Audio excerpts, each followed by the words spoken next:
بسم اللہ الرحمن الرحیم۔ مکہ معظمہ میں جب مسلمانوں کو کافروں کی طرف سے بہت زیادہ تکلیف دی جانے لگی تو اللہ تبارک و تعالی نے حضور صلی اللہ علیہ وسلم کو مکہ سے ہجرت فرما جانے کا حکم دیا۔ حضور صلی اللہ علیہ وسلم نے اس بات کا ذکر صدیق اکبر رضی اللہ تعالیٰ عنہ سے فرمایا اور فرمایا کہ میں عنقریب یہاں سے ہجرت کر جاؤں گا۔ صدیق اکبر رضی اللہ تعالیٰ عنہ نے عرض کیا، یا رسول اللہ، میرے ماں باپ آپ پر قربان، میں بھی آپ کے ساتھ چلوں گا۔ چنانچہ ہجرت کی رات جب کافروں نے حضور صلی اللہ علیہ وسلم کو شہید کر دینے کی نیت سے آپ کے گھر کو گھیر لیا اور حضور صلی اللہ علیہ وسلم سورہ یاسین تلاوت فرماتے ہوئے ان سب کے سامنے سے گھر سے باہر تشریف لے آئے اور حضور کا باہر نکلنا کسی کو بھی نظر نہ آ سکا۔ حضور گھر سے نکل کر سیدھے صدیق اکبر کے گھر تشریف لائے اور فرمایا، اے ابو بکر، مجھے ابھی اسی وقت ہجرت فرمانے کا اذن مل چکا ہے اور میں مکہ چھوڑ کر جا رہا ہوں۔ صدیق اکبر نے عرض کیا، یا رسول اللہ، میں بھی ساتھ چلوں گا۔ فرمایا، ٹھیک ہے، چلو۔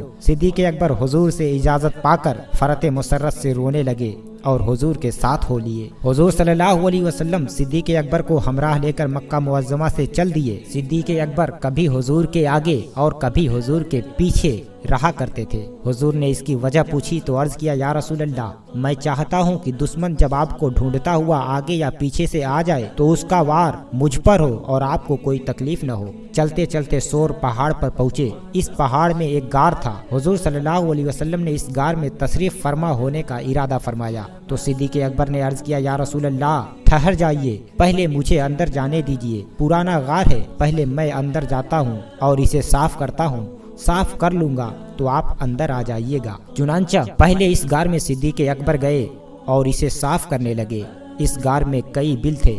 صدیق اکبر ان بلوں کو اپنے کپڑے پھاڑ پھاڑ کر بند کرنے لگے، صرف اس لیے کہ کوئی موذی یعنی تکلیف دینے والا جانور حضور کو تکلیف نہ پہنچائے۔ اس غار میں ایک بہت بڑا سانپ رہتا تھا۔ صدیق اکبر نے سارے بل کو کپڑے سے بند کر دیا، لیکن ایک بل بچ گیا اور کپڑا سارا ختم ہو چکا تھا تو آپ اپنی ایڑی اس میں رکھ دیے اور اپنی جان کی پرواہ نہ کی اور یہی سوچا کہ مجھے جو چاہے تکلیف پہنچے مگر حضور کو کوئی تکلیف نہ پہنچے۔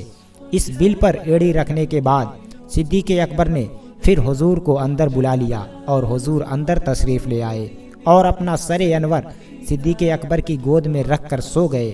وہ بل جس پر صدیق اکبر کی ایڑی تھی اس میں سے زہریلے سانپ نے صدیق اکبر کو ڈس لیا۔ صدیق اکبر رضی اللہ تعالی عنہ کو تکلیف تو ہوئی مگر آپ اپنی جگہ سے نہ ہلے تاکہ حضور کی نیند میں خلل نہ آ جائے۔ سانپ کے زہر کی تکلیف سے صدیق اکبر کے آنسو نکل آئے اور چند آنسو کے قطرے حضور سرور عالم صلی اللہ علیہ وسلم کے چہرے انور پہ گرے اور حضور صلی اللہ علیہ وسلم نے دریافت فرمایا، ابو بکر، کیوں رو رہے ہو؟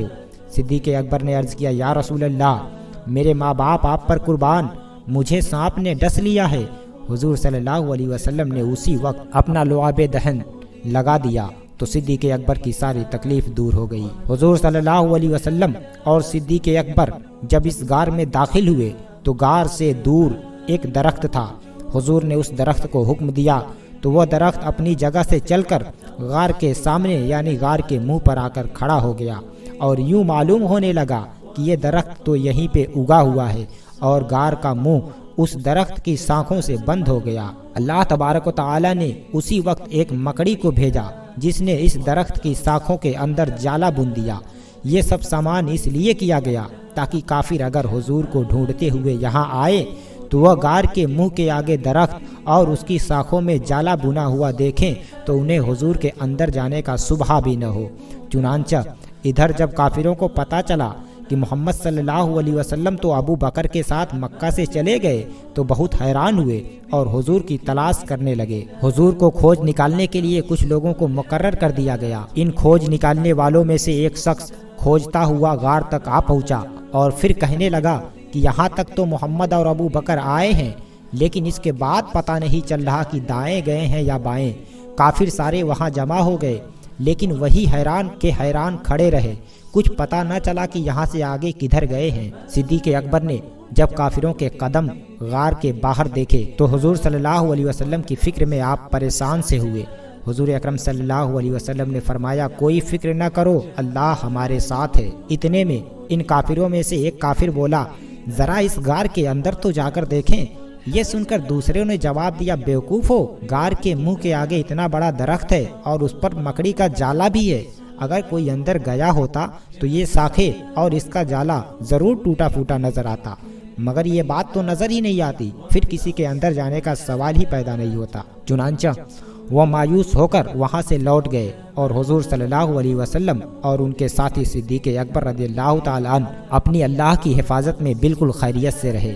قرآن کریم پارہ نمبر 10 رکوع نمبر 12، مشکوٰۃ شریف صفحہ نمبر 548، روح البیان صفحہ نمبر 902، جلد نمبر 1۔